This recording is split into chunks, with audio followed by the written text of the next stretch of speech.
नमस्कार। आइए तो जानते हैं क्या है ब्लेंडर में नया इस बार।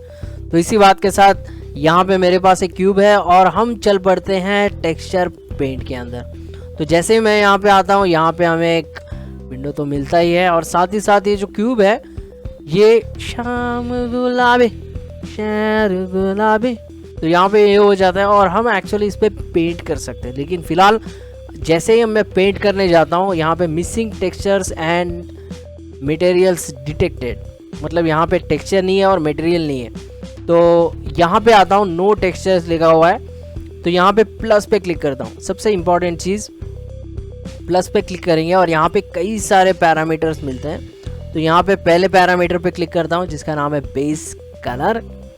जैसे ही बेस कलर पे क्लिक करते हैं आपको ये ऑप्शन मिलता है, यहाँ से हम नाम डाल सकते हैं। जैसे फॉर एग्जांपल मैं ब्लू डाल देते हूँ,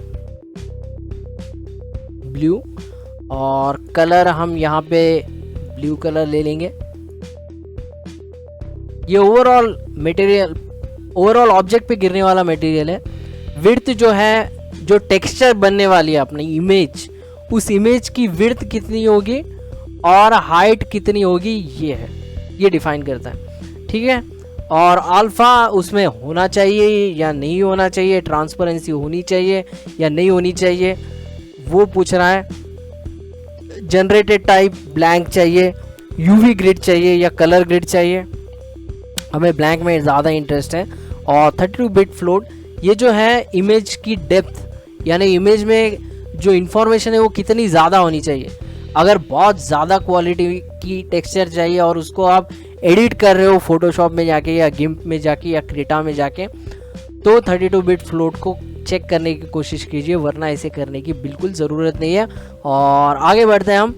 ओके, तो यहाँ पे एक ब्लू कलर सा गिर जाता है और मैं अगर क्लिक करके ड्रैग करूँ इस पर, तो यहाँ पे जो कलर होगा वो यहाँ पे पेंट होते जाएगा और हम एक्चुअली ऑब्जेक्ट पे पेंट कर रहे हैं।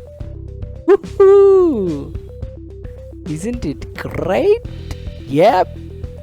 तो यहाँ पे पेंट कर रहा हूँ मैं और ये एक्चुअली टेक्सचर बन रहा है। इसको देखने के लिए ये हमारे काम में आता है। तो यहाँ पे अगर मैं जाता हूँ, यहाँ पे ड्रॉप डाउन मेन्यू मिलता है और इसमें से ब्लू अगर सेलेक्ट कर लेंगे, तो अगर ध्यान दोगे तो यहाँ पे टेक्सचर का यूवी है, सॉरी ऑब्जेक्ट का यूवी है और उसका टेक्सचर यहाँ पर है। तो बहुत ही ब्राइट कलर है ब्लू। एक्चुअली थोड़ा सा लाइट लेना चाहिए था, पर प्रॉब्लम यह है कि यहाँ पे इसे निकालना है तो माइनस का बटन नहीं है, तो हमें उसे निकालना है तो किसी दूसरी जगह पे जाना पड़ेगा और तब पता चलेगा कि ब्लेंडर बिहाइंड द सीन्स कर क्या रहा है। जब मैंने यहाँ पे क्लिक कर दिया तो बेस कलर लिया, तो ब्लेंडर ने एक्चुअली यहाँ पे शेडिंग वर्कस्पेस के अंदर शेडर एडिटर में प्रिंसिपल BSDF नाम का एक टेक्सचर डाल दिया और ब्लू नाम का टेक्सचर डाल दिया, जो कि हमारा टेक्सचर है। और अगर मैं इस लिंक को तोड़ देता हूं तो आप देख सकते हो, मैं थोड़ी देर के लिए यहाँ पे टेक्सचर पेंट पे क्लिक करता हूँ और वापस शेडिंग पे क्लिक करता हूँ ताकि वो अपडेट हो जाए, क्योंकि मैं रिकॉर्डिंग कर रहा हूँ और साथ ही साथ ये भी देख रहा हूँ, तो इसकी वजह से थोड़ा सा टाइम ले लेता है वो। और यहाँ पे मैं अगर इसे कर देता हूँ डिफ़ॉल्ट कलर पे, और इस टेक्सचर को अगर मुझे निकालना है टेक्सचर पेंट में, यहाँ से ये निकालना है तो इसे सेलेक्ट करना पड़ेगा और डिलीट करना पड़ेगा, तब जाके टेक्सचर पेंट में जाओगे तो ये आपको यहाँ पे नहीं मिलेगा।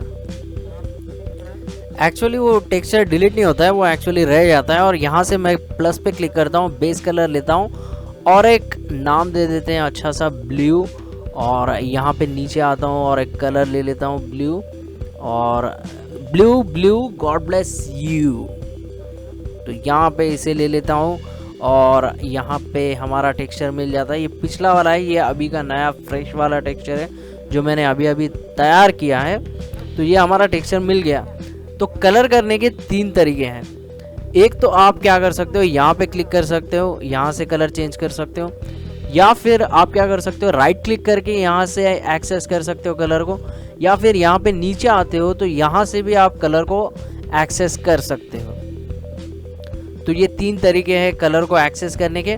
और ये जो सेकेंडरी कलर दिख रहा है ब्लैक कलर का, इसको अगर एक्सेस करना है तो ग्रीन, पर वही अगर कंट्रोल दबा के क्लिक करके ड्रैग करूँगा मैं तो मेरा सेकेंडरी कलर पेंट होना चालू हो जाएगा। अगर मैं इसे दूसरा कलर ले लूँगा तो क्लिक करके अगर मैं ड्रैग करता हूँ तो सेकेंडरी कलर आ जाएगा, तो उसके लिए काम में आता है। और सबसे इम्पॉर्टेंट चीज़ दो और, एक है रेडियस, ब्रश की रेडियस जो डिफाइन करती है कि ब्रश कितना बड़ा होना चाहिए या छोटा होना चाहिए, और स्ट्रेंथ की, ब्रश की जो इंटेंसिटी है वो कितनी ज़्यादा होनी चाहिए, उसकी ओपेसिटी समझ सकते हो, जो फोटोशॉप के बैकग्राउंड से आ रहे हैं वो स्ट्रेंथ जो है उसकी ओपेसिटी डिफाइन करती है। पर इसे यहाँ से भी चेंज कर सकते हैं, लेकिन मैं चाहता हूँ कि इसके शॉर्टकट्स बताऊँ आपको, जो कि है F, ताकि ब्रश को बड़ा कर सकूँ और छोटा कर सकूँ। आपको F एक बार दबाना है और माउस को मूव करना है ताकि आप ब्रश के साइज को बड़ा या छोटा कर सकें। और मैं थोड़ा सा छोटा कर लेता हूँ, और शिफ्ट F दबाओगे तो आप ब्रश की ओपेसिटी को कम ज़्यादा कर सकते हो। आप एक्चुअली देख पाते हो कि वो ब्रश कैसे अफेक्ट करने वाला है। तो मैं फुल ओपेसिटी पे रखूँगा और यहाँ पे पेंट करते हैं। मैं एक अच्छा सा ऑरेंजिश कलर उठा लेता हूँ, ब्राइट येलोइश, और यहाँ पे पेंट करते हैं। तो हम इसके ऊपर कलर पेंट कर सकते हैं और ये सब का सब यहाँ पे भी दिखेगा। और आप चाहो तो यहाँ पे भी पेंट कर सकते हो। जैसे मैं अगर फॉर एग्जांपल यहाँ पर एक कुछ बना लेता हूँ, स्माइली फेस, तो ये हमारा स्माइली फेस यहाँ पे बन गया। और एक चीज़ जो मैं एडवाइस कहना चाहूँगा कि टेक्सचर पेंटिंग के लिए पेन टैबलेट का इस्तेमाल बहुत बेहतर होता है। अच्छी तरीके से पेंट कर सकते हो, उससे बहुत बेहतर तरीके से पेन टैब से कर सकते हो। जिनको नहीं पता पेन टैब क्या है उनके लिए मैं बता देता हूँ। Pain tablet, Here are the listings for pen tablet near Pune. तो यहाँ पे पेन टैबलेट मिलता है। ये कुछ ऐसे होता है दिखने के लिए, और यहाँ पर आप क्या कर सकते हो, ये जो पेन है ये माउस की तरह बिहेव करता है, और ये एक टैबलेट है जिस पे आप क्लिक करके ड्रैग कर सकते हो, और जैसे आप यहाँ पे ड्राइंग करोगे वैसे के वैसे यहाँ पे ड्रॉ करेगा। ये उनके लिए है जिनको नहीं पता, उनके लिए। और ये थी कहानी पेन टैब की। अब आगे बढ़ते हैं। ये तो हो गया बेस कलर डालने का। अब इस पे हम दूसरे टेक्सचर्स भी चढ़ा सकते हैं। जैसे फॉर एग्जांपल, जैसे मैं प्लस पे क्लिक करता हूँ और स्पेकुलर है, रफनेस है, मेटालिक है और बहुत सारे हैं। पहले मैं मेटालिक पे जाता हूँ ताकि ये दिख के आ जाता है कि एक्चुअली करता क्या है, कर क्या रहा है, और मैप किसे कहते हैं, खासकर 3D की दुनिया में। तो यहाँ पे मैं मेटालिक पे क्लिक करता हूँ और ये ब्लू मेटालिक, और कलर जो है ब्लैक ही रखते हैं। थोड़ी देर में पता चलेगा कि ब्लैक की इंपॉर्टेंस क्या है। और ओके पे दबा देता हूँ। ये एक ब्लैक मटेरियल चढ़ जाता है। चिंता की कोई ज़रूरत नहीं है क्योंकि आपका टेक्सचर वैसे का वैसा है। ये एक दूसरा मैप है जो कि हमारे ऑब्जेक्ट पे चढ़ चुका है। इसकी ज़रूरत क्या है, ये हमारे मेटालिकनेस को डिफाइन करता है। फॉर एग्जाम्पल मैं क्या करता हूँ, यहाँ पे जाता हूँ और ये मैप जो है ये ब्लैक एंड वाइट में काम करते हैं। यहाँ पे बेस कलर छोड़ के बाकी सभी चीज़ ब्लैक एंड वाइट पे काम करते हैं एक्सेप्ट नॉर्मल। ये मैं पैट्रियंस के पेज पर खास डाल रहा हूँ। जिनको नहीं पता, मेरा पैट्रियन का पेज एक दिया हुआ है, आप चाहते हो तो उसे एक्सेस कर सकते हो with the help of link in the description. वहाँ पे जाके आप इस चैनल को सपोर्ट कर सकते हो। आप चाहो तो गूगल पे, फ़ोन पे, पेटीएम द्वारा मुझे सपोर्ट कर सकते हो, या फिर कम से कम वीडियोस पर जो एड्स आ रहे हैं उन्हें पूरी तरह से देखने की कोशिश कीजिए। वहाँ से जो रेवेन्यू जनरेट होता है वो पूरा का पूरा रिसर्च के लिए जाएगा। तो ये मैप इसके लिए होते हैं। और यहाँ पे मैं क्या करता हूँ, क्लिक करके ड्रैग करते हैं और ये येलो कलर आ रहा है, तो मुझे येलो कलर नहीं चाहिए, कंट्रोल Z, और मुझे चाहिए वाइट कलर, सैचुरेशन 0। और यहाँ पे क्लिक करके मैं ड्रैग करता हूँ और यहाँ पे क्लिक करके ड्रैग करता हूँ और यहाँ पे एक स्माइली फेस बना देता हूँ। तो ये तो बन चुका है। अब बिहाइंड द सीन एक्चुअली हुआ क्या है, उसके लिए मैं शेडिंग वर्कस्पेस में जा रहा हूँ। तो ये तो टेक्सचर बन चुका है, पर अगर मैं यहाँ पे आता हूँ तो यहाँ पे अगर आप ध्यान दोगे तो स्माइली का फेस बन चुका है। और ब्लेंडर ने क्या किया, जो भी मैंने एक ब्लू मेटालिक नाम का टेक्सचर बनाया था मेटलनेस के लिए, उस टेक्सचर को मेटालिक के इनपुट में डाल दिया। तो इसका फ़ायदा क्या हुआ वो देखने के लिए मुझे रफनेस कम करना पड़ेगा।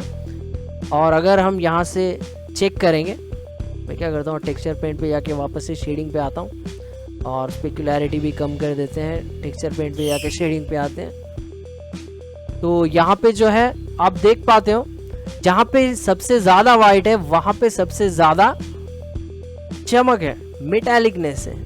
जहाँ पे ब्लैक है वहाँ पे बिल्कुल नहीं है। और जहाँ पे ग्रे रहेगा, फॉर एग्जांपल टेक्सचर पेंट में आता हूँ और मैं जो है यहाँ पे डार्क ग्रे ले लेता हूँ और इसकी नाक बना लेता हूँ और वापस से शेडिंग टैब में जाते हैं, तो उसकी जो मेटालिकनेस है वो थोड़ी कम रहेगी। तो मैप जो है वो डिफाइन करता है कि कहाँ पे कितनी मेटालिकनेस होनी चाहिए। अगर वाइट ज़्यादा है तो वहाँ पे मेटालिकनेस ज़्यादा रहेगा, अगर ब्लैक है तो वहाँ पे मेटालिकनेस बिल्कुल भी नहीं रहेगा, और ग्रे है तो उसका मतलब है कि वहाँ पे थोड़ा बहुत मेटालिकनेस रहेगा। तो उस तरह से मैप इस्तेमाल होता है। तो यहाँ पे आता हूँ मैं टेक्सचर पेंट में, ये हो गया मेटालिक की कहानी। उसी तरह सेम ऑप्शंस मिलते हैं स्पेकुलर में और रफनेस में।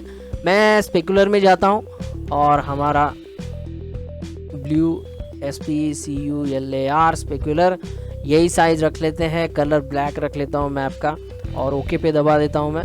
और इस बार जो है कुछ अलग ड्रॉ करेंगे। यहाँ पे मैं ग्रे का इस्तेमाल नहीं करता हूँ, वाइट, ताकि वो जल्दी से दिख के आ जाए। और यहाँ पे थोड़ा सा घुमा लेता हूँ मैं, चकलियाँ बना लेता हूँ। दिवाली का टाइम है तो चकलियाँ तो बनेंगी भाई। तो ये हो गया। ये होने के बाद शेडिंग में आता हूँ मैं, और अगर यहाँ पे आता हूँ मैं, मेटालिकनेस मतलब ऑब्जेक्ट मेटल है, स्पेकुलर मतलब ऑब्जेक्ट में चमक है। जैसे अगर मेटल का वॉच है तो उस पर जो चमक आती है वो स्पेकुलैरिटी के अंडर आता है। तो यहाँ पे हमारे ऑब्जेक्ट के ऊपर एक शाइन है, एक चमक आ रही है, तो ये स्पेकुलैरिटी है। तो स्पेकुलर का मैप है। तो एक्चुअली ब्लेंडर ने बिहाइंड द सीन वापस से एक स्पेकुलर का मैप बनाया जिसको हमने नाम दिया था ब्लू स्पेकुलर, और उसे चढ़ा दिया स्पेकुलर के चैनल के अंदर। तो कुछ उस तरह से काम कर लिया है इसने। और रही बात नेक्स्ट ऑप्शन हमारे रफनेस की, अगर मैं रफनेस को उठाता हूँ और फिलहाल ब्लैक ही रखते हैं, और यहाँ पे अगर मैं पेंट करता हूँ, यहाँ पे क्लिक करके ड्रैग करता हूँ, थोड़ा सा ऐसे ड्रैग कर लेता हूँ, तो जहाँ पे वाइट है वहाँ पे सबसे ज़्यादा खुरदुरा रहेगा, रफ रहेगा, और जहाँ पे ब्लैक है वहाँ पे बिल्कुल भी खुरदुरा नहीं रहेगा। तो वैसे ही मैं शेडिंग टैब में अगर चला जाता हूँ तो आप देख पाते हो कि यहाँ पे थोड़ा सा रफ है और यहाँ पे थोड़ा सा ब्राइट है। तो इस तरह से काम करते हैं मैप। मैप का मतलब ही होता है कि जहाँ पे वाइट है वहाँ पे सबसे ज़्यादा वो फीचर दिखेगा, और जहाँ पे ब्लैक है वहाँ पे सबसे कम वो फीचर दिखेगा, और जहाँ पे ग्रे है वहाँ पे उन दोनों के बीच में ग्रे की वैल्यूज जैसी है उसके बेसिस पे वो ज़्यादा या कम दिखेगा। और हाँ, एक और चीज़ आप कर सकते हो कि ये जो मैप्स हमने बना लिए हैं इन्हें सेव करना है तो आपके पास दो ऑप्शंस है। या तो आप गधा मेहनत करो कि यहाँ पे जाके एक एक मैप को उठाओ और यहाँ पे इमेज में जाओ और यहाँ पे सेव करते जाओ आपके डिस्क पे। और एक बहुत अच्छा बात ब्लेंडर जो करता है वो बहुत ही ज़बरदस्त चीज़ है, वो ये है कि अगर हमने इमेज को रिक्रिएट किया और सेव नहीं किया तो इमेज के ऊपर यहाँ पे एक छोटा सा डॉट आता है, जिसका मतलब है कि आपने इमेज को सेव नहीं किया है। तो वो एक बहुत अच्छा इंडिकेटर है कि अगर आपने टेक्सचर सेव किया या नहीं किया। तो यहाँ पे से आप आके सेव कर सकते हो, या फिर सभी टेक्सचर्स को एक साथ सेव करना चाहते हो तो सेव ऑल इमेजेस करोगे तो वो सभी के सभी इमेजेस सेव हो जाते हैं। और जैसे ही आप सेव ऑल इमेजेस पे क्लिक करते हो वो एक्चुअली पैक कर देता है आपके फाइल के साथ। अगर आप शेडिंग वर्कस्पेस में आते हो और यहाँ पे अगर मैंने एक नया इनपुट डाला, फॉर एग्जांपल इमेज टेक्सचर,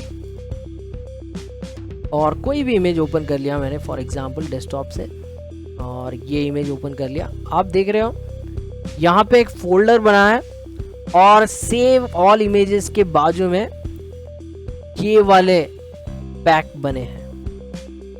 तो ये जो है ये आपके फाइल के साथ आने वाले हैं। जैसे ही आप इस फाइल को दूसरे पीसी में लेके जाओगे सेम टू सेम टेक्सचर्स वहाँ पे आ जाएंगे, आपको लिंक करने की ज़रूरत नहीं है।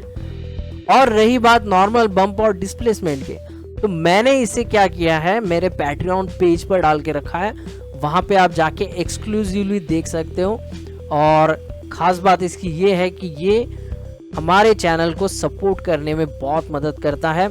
ये तो हो गए पैट्रियन की बातें। अगर आप उससे आगे जाकर मुझे मदद करना चाहते हो तो मैंने फ़ोन पे, गूगल पे और पेटीएम के फ़ोन नंबर्स भी डिस्क्रिप्शन में दे के रखे हैं, वहाँ से आप जाके मेरे चैनल को सपोर्ट कर सकते हो। या फिर जो वीडियो पर एड्स आते हैं उन्हें पूरी तरह से देखने की कोशिश कीजिए, वहाँ से जो रेवेन्यू जनरेट होता है वो भी पूरी तरीके से ब्लेंडर में रिसर्च करने के लिए इस्तेमाल होता है। तो इसी बात के साथ मैं अपनी वाणी को देता हूँ विराम। तब तक के लिए आप इन चीज़ों को देखिए, जानिए, समझिए। मैं आपका इंतज़ार करता हूँ अगले वीडियो में।